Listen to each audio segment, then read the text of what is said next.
ॐ सदाशिवसमारम्भां शङ्कराचार्यमध्यमाम् अस्मदाचार्यपर्यन्तां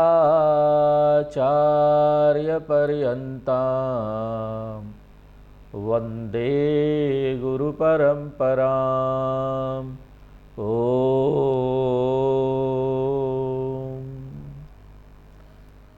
गीता के 10वें अध्याय में, जिसका नाम विभूति योग है, भगवान हमको अपनी विभूति के बारे में बता रहे हैं।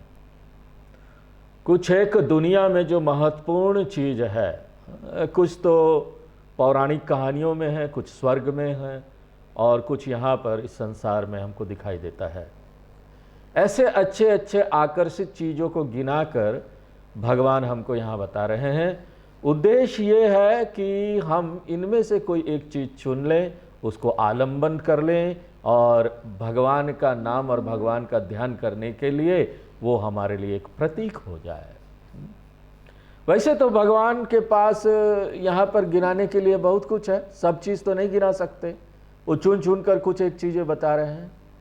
लेकिन हमको यहाँ समझना पड़ेगा कि यहाँ पर जो भी चीज़ें हैं वो सब भगवान की विभूति है। ये एक तरीका बता रहे हैं भगवान। सब लोगों का अपना अपना होता है कि वो किस चीज से आकर्षित होता है, किस चीज में भगवान को देख सकता है। कोई भी चीज हो संसार का, उसमें भगवान देख सकते हैं आप, उसमें भगवान का ध्यान कर सकते हैं, उसमें भगवान को समझ सकते हैं। कोई जरूरी नहीं कि भगवान जी जो ये सारी चीजें यहां गिना रहे हैं उसमें से ही आप लीजिए। फिर भगवान क्यों गिना रहे हैं? हमको गीता पढ़ने से क्या होगा? ये सब जानने से क्या होगा? इसके पीछे का तर्क क्या है? लॉजिक क्या है? लॉजिक ये है कि आपके हृदय में, आपके मन में ये बैठ जाएगी, आपको ये तरीका समझ में आ जाएगा कि किस तरह से हम हर एक चीज में यहां भगवान देख सके, भगवान का दर्शन कर सके। किसी को यहां पेड़ पौधे लगाना बहुत पसंद है, वो उसमें भगवान देख सकता है, उसको आलंबन ले सकता है। भगवान बोलेंगे ये देखो, ये पेड़ पौधा ही मैं हूं। किसी को खाना बनाना पसंद है, उसमें भगवान देख सकता है। एक सुंदर खाना बनाया, वाह क्या बात है, ये भी तो भगवान ही है। अन्न देता कौन है? सूर्य देवता प्रत्यक्ष भगवान है। अन्न उन्हीं से आता है। ऑफिस में काम कर रहे हैं, वहां पर काम बहुत अच्छे से करो, उसमें भगवान देखो, आलंबन ले लो, वो भी भगवान है। जो कार्य कर रहे हो, सेवा कर रहे हो, वो भी भगवान है। कोई भी सेवा ईश्वर है। नर सेवा नारायण सेवा। हर एक नर के अंदर वो नारायण है, हर एक वस्तु के अंदर वो नारायण है। इस संसार में कोई भी चीज नहीं जो ईश्वर से अछूता है। हर चीज में ईश्वर है। तो चलिए, हम यहां पर देख रहे हैं क्या कि भगवान क्या क्या चीजें हमको बता रहे हैं। पिछले क्लास में 31 नंबर श्लोक में हम लोग देख रहे थे, स्रोत साम अस्मि जानवी। भगवान बोलते, देखो अर्जुन, यहां पर जितनी भी नदियां हैं, जो भी नदी तुम देख लो, सभी पवित्र है। लेकिन इन सब नदियों में से अगर तुमको किसी की पूजा करनी है, आसानी होगा, आकर्षित करेगा, तो मैं जानवी हूं। जानवी स्रोत यानी जो बहता है, बहने वाली चीज, यानी कि सभी जो नदियां उसको वो बहती है, इसलिए उसको स्रोत बोलेंगे। जानवी, जन्नू महर्षि के कान से जो बहते हुए इस संसार में आई, उसको बोलते जानवी। जन्नू की पुत्री, क्योंकि उन्होंने अपने कान से, अपने शरीर से उसको निकाला, इसलिए वो जन्नू कन्या हो गई, जन्नू पुत्री हो गई। लॉजिक क्या है? कैसे ये आकर्षित करता है गंगा जी हमको? क्या है गंगा जी के अंदर एक विशेष बात? क्यों है गंगा जी पवित्र? हम सब लोग जानते हैं ना, गंगा नदी में नहा तो हमारे पाप धो देती है। पापम गमयति, जो पाप को हटा देती है। तो गंगा मां महान शुद्धि करता है, जो हमको शुद्ध कर देती है। मल निर्मोचनम पुंसाम जलम स्नानम दिने दिने, सकृत गीतांभसि स्नानम संसार मल मोचनम। वेदांत के अनुसार मां गंगा जो है वो ब्रह्म विद्या प्रवाह को बताती है, उसका प्रतीक है। आध्यात्मिक ज्ञान बहकर आया, और क्यों हम तुलना करते हैं गंगा मां का आध्यात्मिक ज्ञान से, उनकी तुलना होती है क्योंकि उन दोनों के बीच में ना बहुत समानताएं हैं। पहली बात यह है कि गंगा जी कहां से आई?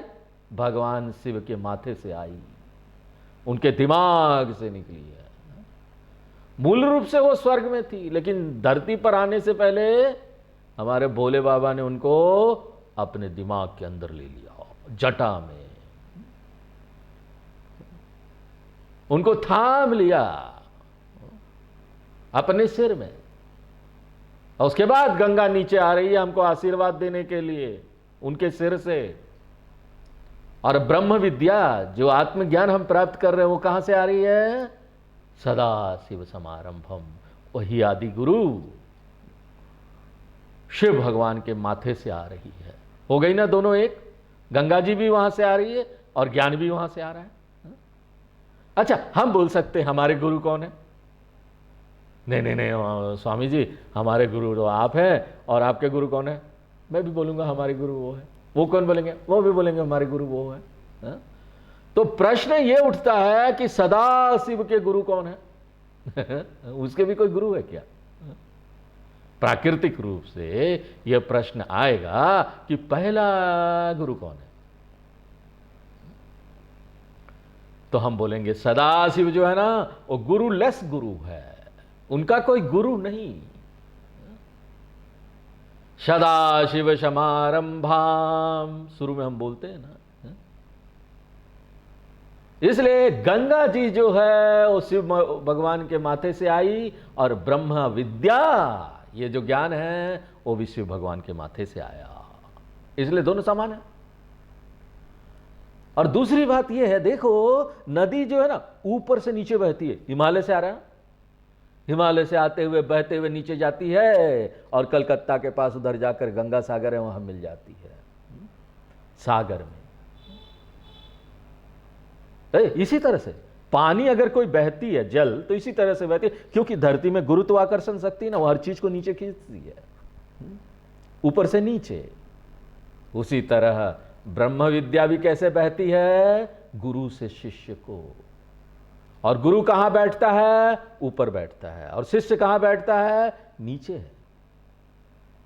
तो ब्रह्म विद्या ये जो ज्ञान है ऊपर से नीचे को जा रही है, गुरु से शिष्य को जा रही है। इसलिए देखिए हम लोग ना एक गैलरी टाइप का लेक्चर हॉल होता है ना आजकल कॉलेज में, हम लोग उसका समर्थन नहीं करते हैं। गैलरी होता है, बड़े बड़े आजकल कॉलेज में जाएंगे ना वहाँ गैलरी बना हुआ है, यानी कि जो लेक्चरर है, जो प्रोफेसर है वो नीचे अपना प्लेटफॉर्म में है, और एक के बाद एक स्टेप सीढ़ियाँ बनी हुई है, और उसमें चेयर लगा हुआ है, और स्टूडेंट लोग ऊपर बैठे हुए हैं। अब गुरु को कितना कठिन होता होगा देखिए, उसको गुरुत्वाकर्षण शक्ति के विरुद्ध जाकर ज्ञान को ठेलना पड़ेगा उनके माथे में। हर एक दिन शिष्य आएगा, दूसरे दिन क्या होगा? वापस वो नीचे गिर जाएगा ज्ञान खाली मन से। जबकि ये उल्टा होना चाहिए, शिष्य नीचे बैठना चाहिए, गुरु ऊपर बैठना चाहिए, यही सही तरीका है। इसलिए गंगा जी हिमालय से ऊपर से नीचे आती है, ब्रह्म विद्या भी गुरु से शिष्य से नीचे आता है। इसलिए मुंडको उपनिषद में भी हम लोगों को देखा ना, परावराम परावराम,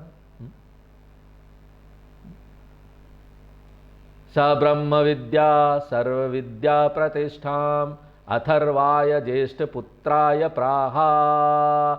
मुंडकोपनिषद में हम लोग देख रहे हैं ना, अथर्वणे याम प्रवदेत ब्रह्मार्थर्वां तां पुरोवाच अंगिरे ब्रह्म विद्यां स भारद्वाजाय सत्यवाहाय प्राहा भारद्वाजो अंगिरसे परावराम। देखा ना, याद आ गया? परावराम, ऊपर से नीचे की ओर जा रहा है। तो ये दूसरा समान लक्षण है गंगा जी में और ब्रह्म विद्या में। तीसरा समान लक्षण क्या है? गंगा जी सतत बहती है, रुकती नहीं है। ये हमारे घर के आमने सामने जो छोटी छोटी नदियां ना, उसके जैसा नहीं है कि गर्मी आया तो सूख गया, पानी ही नहीं है। हा? गंगा जी हमेशा बर्फ पिघलते रहता है और गंगा जी बहते रहती है। इसलिए देखिए, गर्मी में भी ना गंगा जी बड़ी ठंडी होती है। आप जाएंगे गंगा में, बहुत ठंडी मिलेगी आपको।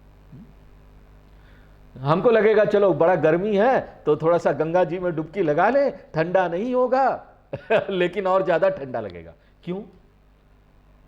क्योंकि बाहर का टेम्परेचर तो ज्यादा है ना गर्मी में, और बाहर का टेम्परेचर जब ज्यादा है और आप ठंडे पानी में जा रहे हैं, आपको और ज्यादा ठंडा लगेगा, इतना गर्मी से सीधे ठंडे में। इसलिए ब्रह्म विद्या भी सतत बह रहा है, ये कभी नहीं सूखता, ये बीच में टूटा नहीं। इसका क्या सबूत है? क्या सबूत है स्वामी जी? बहुत बुद्धिमानी वाला प्रश्न है। ऐसे ही प्रश्न है जैसे आप प्रश्न पूछ रहे हैं, आपका परिवार का जो ये बहना है वो टूटा तो नहीं? आपका उत्तर है कैसे टूटा? हाँ, 80-90 किलो का आदमी मैं यहां बैठा हूं, ये बता रहा है कि मेरी परिवार का जो पीढ़ी है वो चल रहा है, संतति जो है चल रहा है।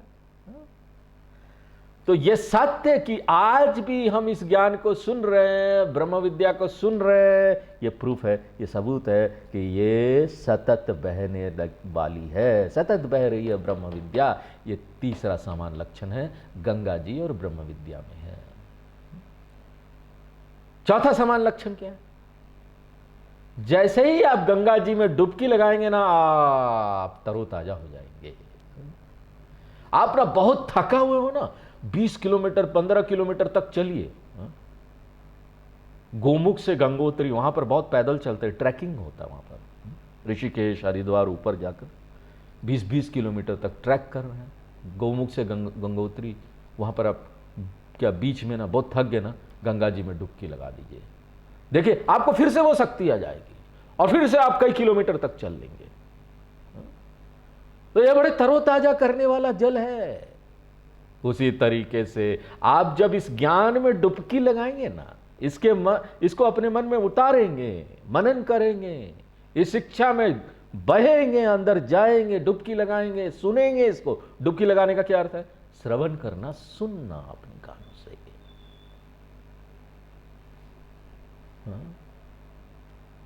अपने आप को इसमें पूरी तरह से डुबे देना। ऐसा आप करेंगे ना, ये आपको तरोताजा कर देगी।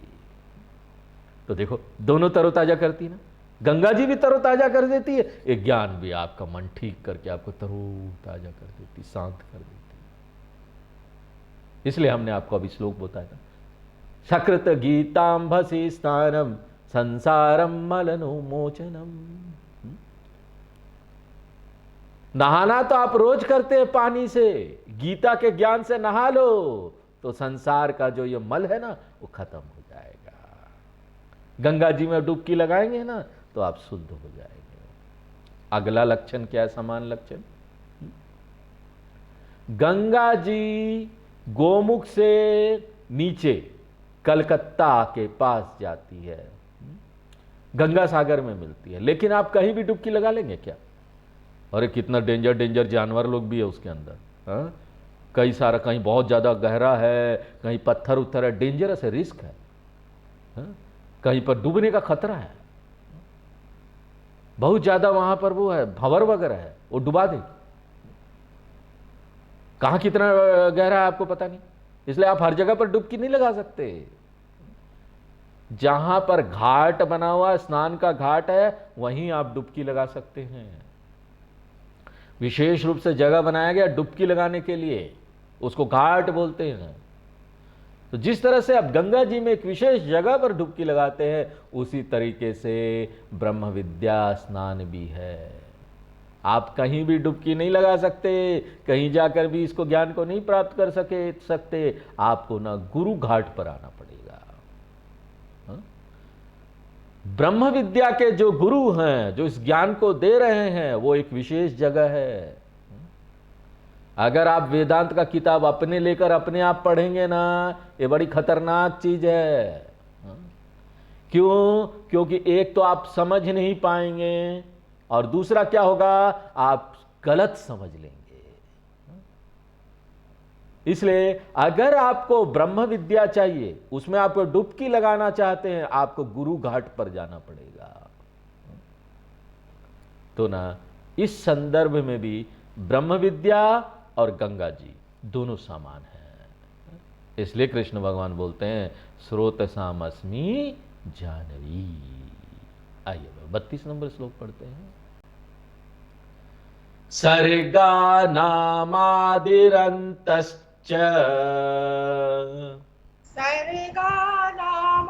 सर्गानामादिरन्तश्च मध्यम चैवाहमर्जुन मध्यं चैवाहमर्जुन अध्यात्म विद्या विद्यानाम् अध्यात्मविद्या विद्यानाम् वादा प्रवदतामहम् वादः प्रवदतामहम्। सर्गा नाम यानी जितने भी यहां पर चीजें बनी हैं, बनी हुई चीजें सृजन की गई है, उसका मैं आदि अंत मध्य तीनों हूं। आदि यानी शुरुआत, अंत नष्ट हो जाना, मध्य बीच में रहना। लेकिन देखिए ये तो भगवान दोहरा रहे हैं भाई। यही चीज भगवान पहले भी बोल चुके हैं।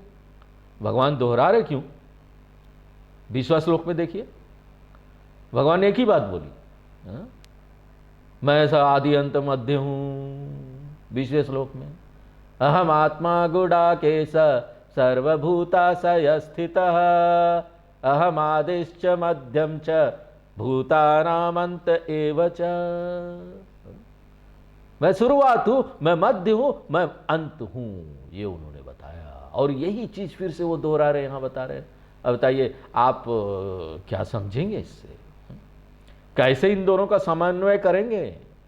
आप क्या बोलेंगे? कृष्ण भगवान अच्छे टीचर नहीं है, दोहरा रहे, एक ही चीज को बार बार बोल रहे हैं। दोहराने को दोष माना जाता है, इसको बोलते हैं पुनरुक्ति दोष। इसको हम कैसे रिकंसाइल करेंगे? इसका समन्वय हम कैसे करेंगे? तो जो व्याख्याकर्ता लोग हैं वो ये बताते हैं कि एक जो उन्होंने बोला है कि मैं शुरुआत मध्य और अंत हूं, वो ना आकाश को लेकर बोला है, स्थान को लेकर बोला है, मैं शुरुआत अंत और मध्य हूं। और दूसरा जो शुरुआत अंत और मध्य उन्होंने बोला है, समय को लेकर बोला है। आकाश और समय, स्पेस एंड टाइम, ये दो चीज आ जाता है। तो आप आकाश के संदर्भ से देखिए या समय के संदर्भ से देखिए, दोनों में मैं शुरुआत हूं, मध्य हूं, अंत हूं। आदि मध्य अंत। इस सृष्टि का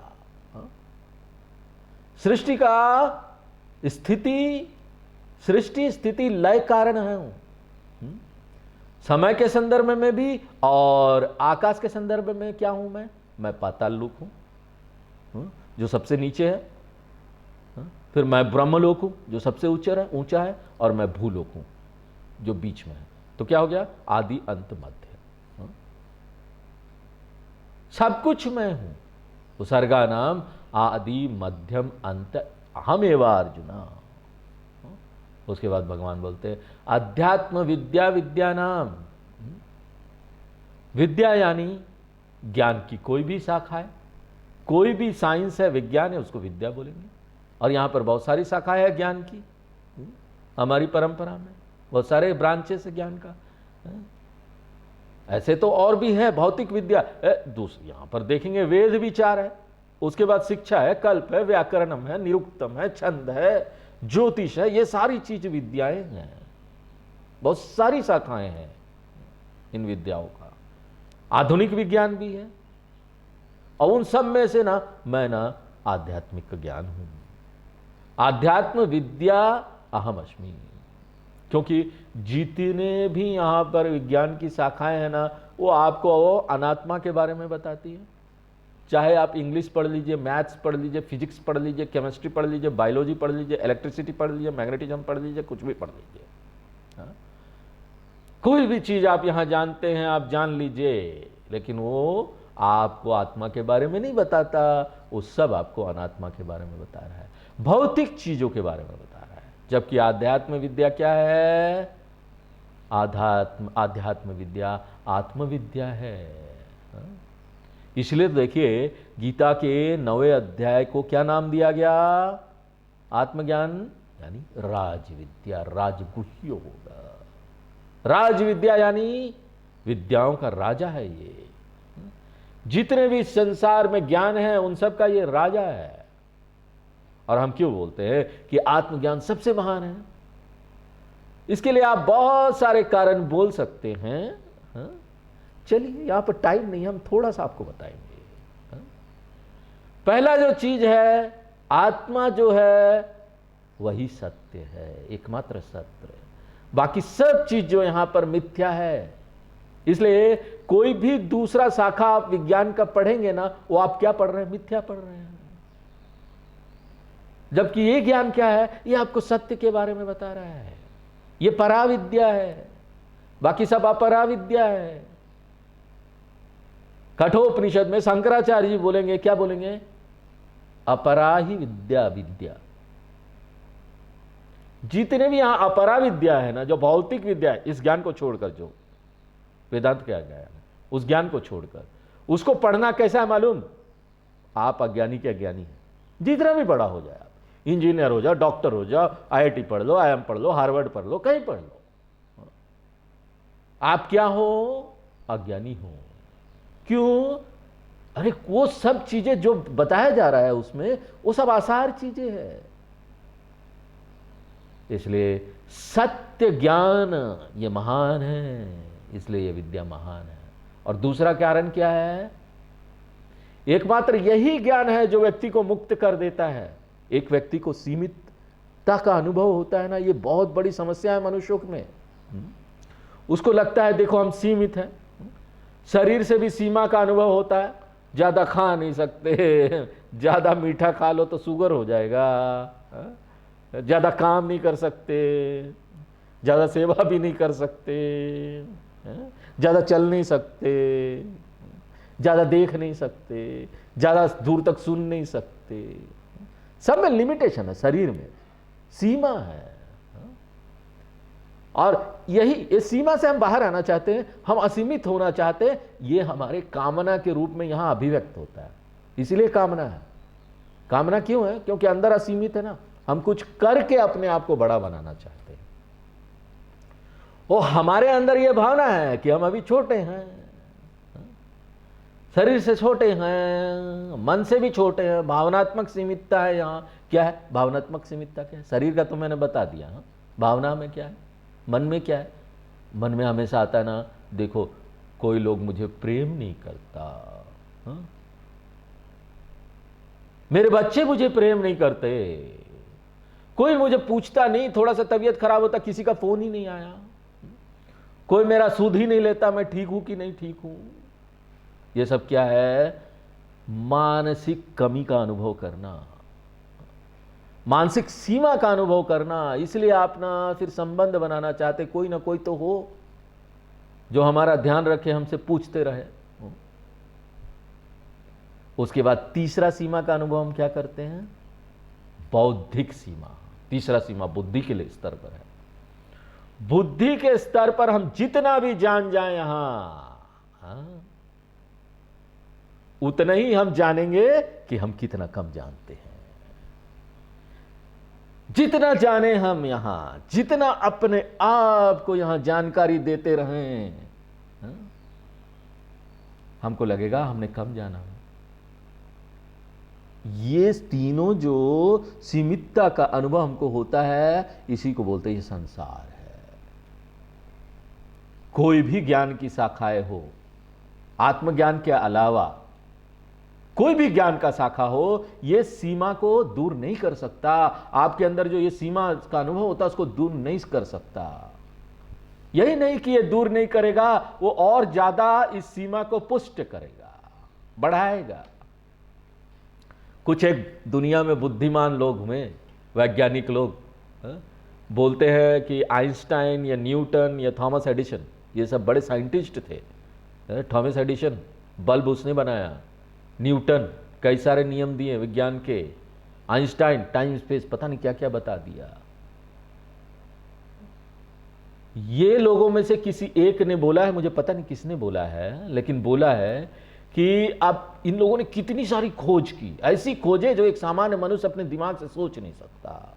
वो बोल रहे हैं मरने से पहले, वो क्या बोलते हैं, अभी तक तो हमने कई हजार खोजें की है, और वो ये घोषणा करते हैं कि हम अभी समुद्र के किनारे छोटे मोटे कुछ कंकड़ से खेल रहे थे।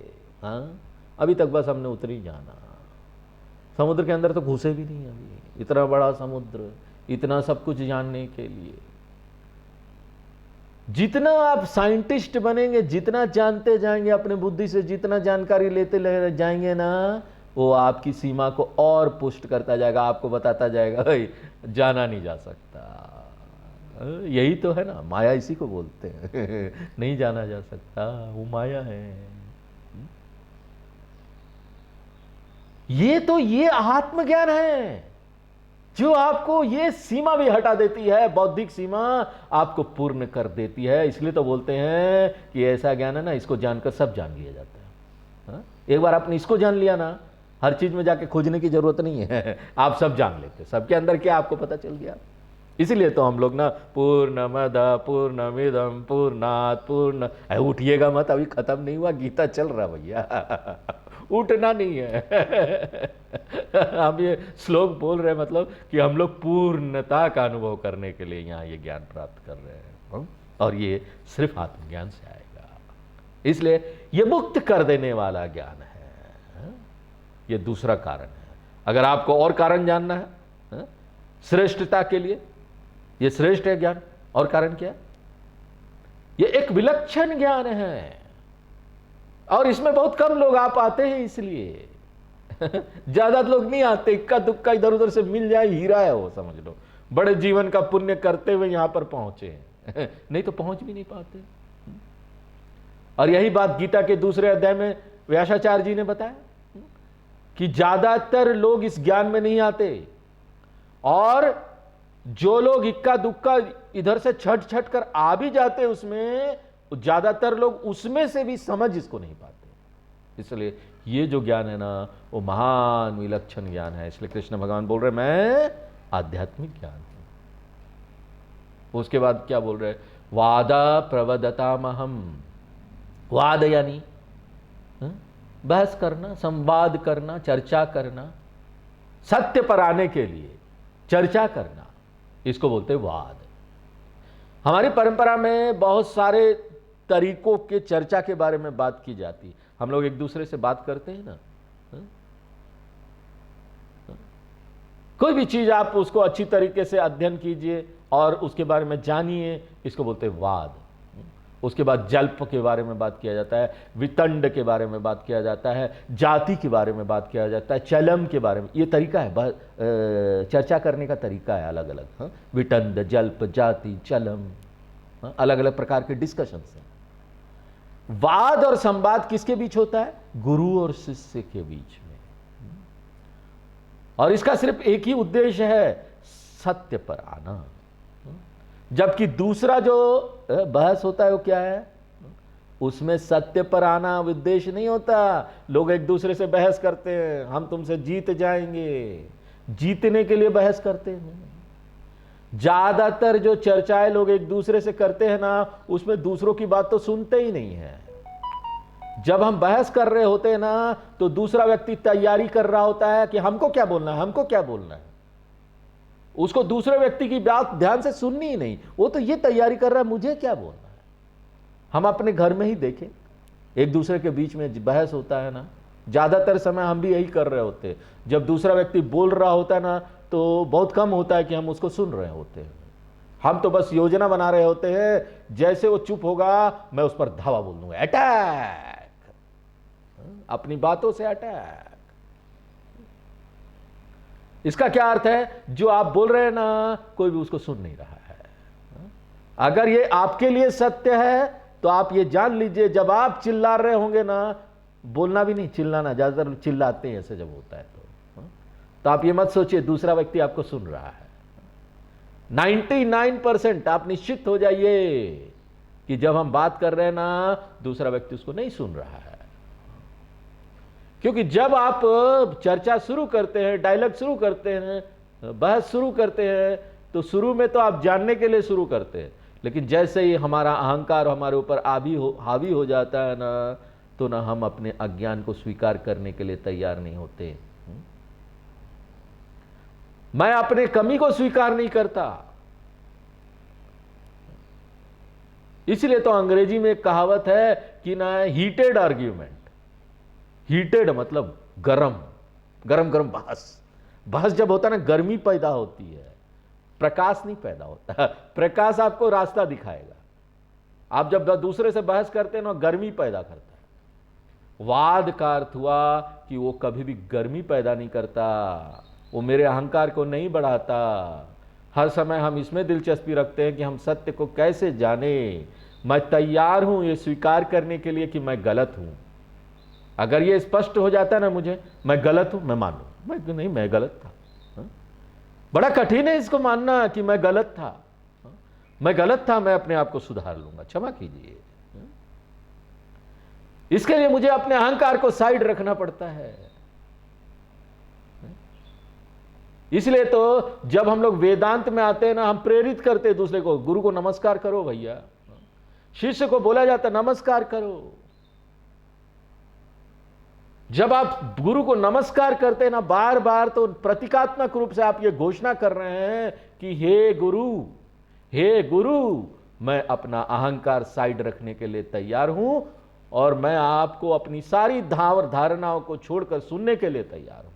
मेरी अगर कोई धारणा गलत है, मैं स्वीकार करने के लिए तैयार हूं कि मैं गलत हूं, मैं इसको स्वीकार करने के लिए तैयार हूं।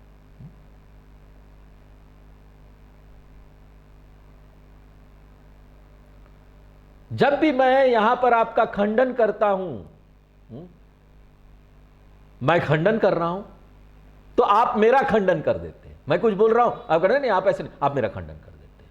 और जब भी मैं आपके साथ हां में हां मिलाता हूं, तो आप तुरंत उसको स्वीकार कर लेते हैं। इसका क्या अर्थ है, आप समझे? फिर से सुनिए मैं क्या बोल रहा हूं, फिर से सुनिए। जब भी मैं आपकी बातों का खंडन करता हूं, आप मुझे ही अस्वीकार कर देते, ये आदमी मेरे लायक ही नहीं है। जब भी मैं आपकी बातों में हां मिलाता हूं, तो आप मुझे स्वीकार कर लेते। इसका क्या अर्थ है मालूम है? आपने एक धारणा बना ली अपने अंदर, और उस धारणा को लेकर ही आप इस सुन रहे हैं इन बातों को। तो इसका क्या अर्थ हुआ? आप हर चीज छान छान के चुन रहे हैं। जो भी गुरु आपको बता रहे हैं, जो सुविधाजनक लग रहा है वो आप ले रहे हैं, जो सुविधाजनक नहीं लग रहा है ये तो बेकार है, उसको छोड़ देते हैं। इसका क्या अर्थ है मालूम है? मेरे अंदर बौद्धिक ईमानदारी नहीं है।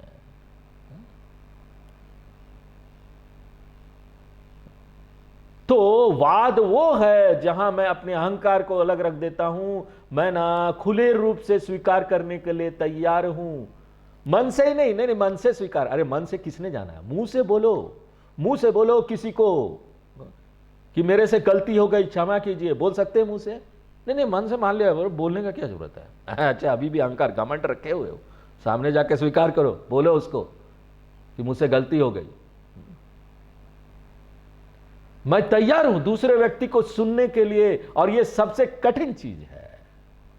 किसी भी चर्चा में, बहस में हमारा मन ना खुजली करता रहता है, मुझे बात करना, मुझे बोलना, मुझे बोलना, मुझे बोलना है। हम इंतजार कर रहे हैं। अरे वो व्यक्ति सिर्फ सांस लेने के लिए रुके ना, उसी समय हम धावा बोलते हैं, नहीं नहीं नहीं, हम बहस खत्म। तो जिस समय आप किसी की बातों को बड़ा आराम से सुन सकते हैं ना, बड़े शांति से विश्राम रूप में, और उसके बाद आप बात भी बड़े शांति से कर सकते हैं ना, इसको बोलते वाद या संवाद। और एकमात्र इसी तरह की बातचीत जो है ना, वो आपको सत्य का ज्ञान सुनाएगा, बताएगा, जनवाएगा। इसलिए कृष्ण भगवान क्या बोलते हैं, मैं वाद हूं, मैं जल्प नहीं हूं, मैं विटंड नहीं हूं। ये सब आदि, ये सब तरीका है बहस करने का। हर एक का परिभाषा एक है। एक तरह का बहस में हम इसी बात में दिलचस्पी रखते हैं कि कैसे हम अपनी बात को मनवा ले ठोक करके। मेरे में कोई दिलचस्पी नहीं है कि मैं दूसरों की बात को सुनूं। यह एक गलत प्रकार का बातचीत है, बहस है। एक दूसरे में देखिए, हमारे शास्त्र कहां कहां तक गए हैं, उन्होंने ये सारी चीजों को भी परिभाषा दी है। इसके बारे में हमारे आचार्यों ने अंदर तक जाकर सोचा है कि ऐसे लोग बातचीत करते हैं, तभी तो बता रहे हैं ना। एक दूसरा बहस होता है, उसमें मैं अपनी बात नहीं मनवाता। क्यों? मेरे पास कुछ है नहीं, मैंने कभी विचार ही नहीं किया, मेरे पास अपना कोई ज्ञान नहीं है। लेकिन मेरे में इतना घमंड है कि मैं दूसरे की धारणा को धराशाही करना चाहता हूं। अच्छा, अगर वो बोलेगा मैं ऐसा सोचता हूं, तो अब आप गलत सोच रहे हो। क्यों? बस उसने हां बोला ना, इसलिए मैं वो करूंगा ही।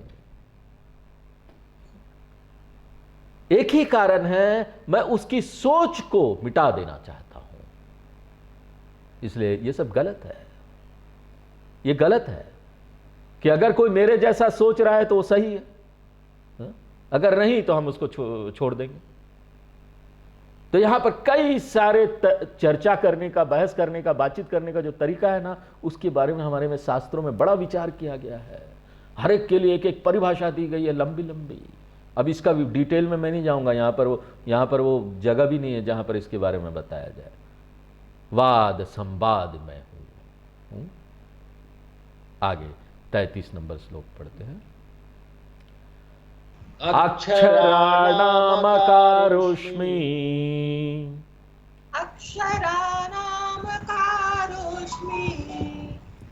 द्वन्द्वसामासिकस्य च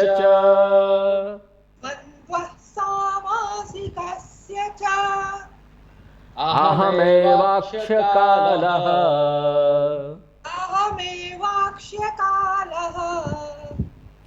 धाताहं विश्वतो मुखः।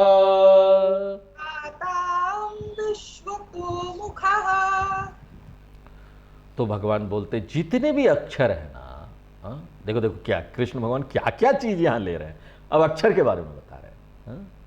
उसमें से मैं हूं। क्या बात है, देखो सुनो कैसे। जितनी भी भारतीय भाषाएं हैं ना, देखिए अंग्रेजी में ना 26 यहां पर अक्षर है ना, ABCDEFGH Z तक जाएगा। वहां पर आपको कहीं नहीं मिलेगा, बीच में कहीं थोड़ा बड़ा आ गया ना तो गायब भी हो जाता है। जबकि जितनी भी भारतीय भाषा है ना, उसमें लीजिए आ जो है ना पहला अक्षर है, आ ई उ शुरू करते ना वहां से। आ जो है वो सबसे मूलभूत अक्षर है, सबसे मूलभूत ध्वनि है। क्यों बोलते हैं हम सबसे मूलभूत ध्वनि है? क्यों?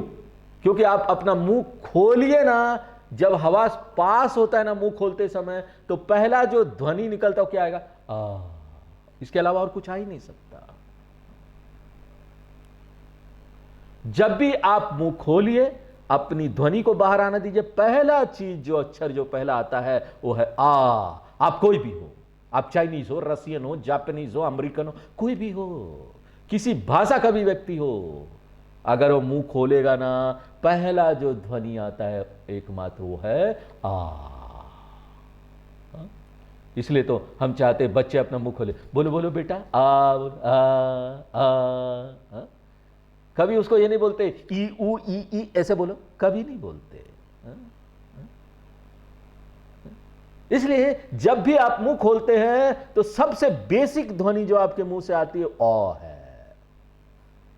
और यहां पर ध्वनि का एक विज्ञान है, साइंस ऑफ फोनेटिक्स बोलते हैं इसको, ध्वनि का विज्ञान।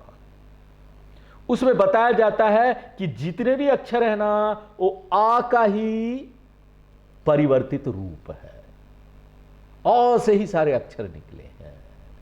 जैसे एक आटा है ना, उसमें से निमकी भी बना दो, शक्करपारा भी बना दो, रोटी भी बना दो, पराठा भी बना दो, इसी तरह से आ से सारे अक्षर निकले हैं। आ मूल अक्षर है। आ बोल के आप अपने मुंह के अंदर का जीव, ऊपर नीचे कंठ, ये सब के बदल कर उसको ना अलग अलग अक्षर आप निकाल सकते हैं, अलग अलग ध्वनि आप निकाल सकते हैं। देखिए, आप ध्वनि आने दीजिए, अपना अपना दांत दिखाइए, क्या होगा? कोई भी आप दांतों के डॉक्टर के पास जाएंगे ना, वो आपको क्या बोलेगा? पहले ई कर बेटा, ई। दांत देखे तुम्हारा, ऊ का खा, ये सब चीज जो है ना, जितने भी अक्षर है ना, वो इसी का ही बदला हुआ रूप है। अलग अलग अंत स्थान है, शिक्षावली में ये आता है, 8 स्थान है। इन 8 स्थानों से वो अक्षर बदल बदल के निकलते हैं। जिस तरह से बांसुरी होता है ना, आप बांसुरी बजाइए, हवा तो आप वही फूंक रहे हैं, है ना, लेकिन आप बांसुरी में जो छेद है उसको दबा के खोल के, दबा के खोल के अलग अलग साउंड निकाल सकते, सारे गा मा पा। हवा जाता है उसमें से, वो छेद बंद खुलता है, और आप अपना मुंह को देखिए, वो सिर्फ ऐसे कर रहा है। एक ही जो साउंड है ना वही बदल रहा है। उसी तरह से आ जो है ना वो कारण अक्षर है, और बाकी सारे जो अक्षर है ना वो कार्य अक्षर है। आ जो है ना वो सभी अक्षर का उपादान कारण है। और आपको मालूम है किसने बोला? वेद खुद ही बोलते हैं, मैं नहीं बोल रहा, वेद बोलते हैं। इसका और डिटेल विस्तार अब हम लोग अगले क्लास में देखेंगे। आज यहीं विराम देते हैं। पूर्णमदः पूर्णमिदं पूर्णात् पूर्णमुदच्यते पूर्णस्य पूर्णमादाय पूर्णमेवावशिष्यते। ओम शांति शांति।